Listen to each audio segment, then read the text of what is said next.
Bismillah, elhamdülillah. Bugün 5 Mart 2023.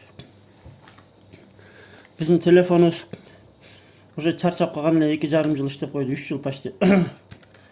Çarçap kaldı ele. Zaryat karma var. Pamit olup. O telefonda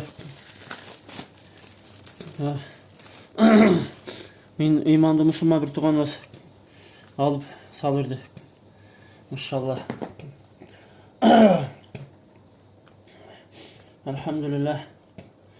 İnşallah bu telefondaki jalan kayrımdуулuk soğup işlerge inşallah yumşalat.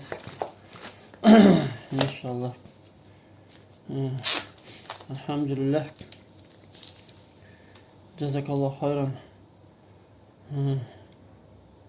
Maşallah.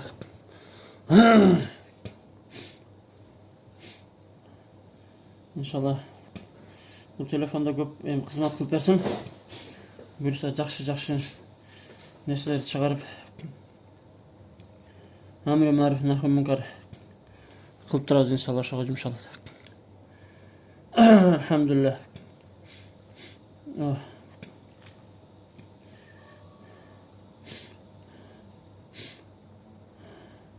Жеңіл екен жақсы. Ey Allah.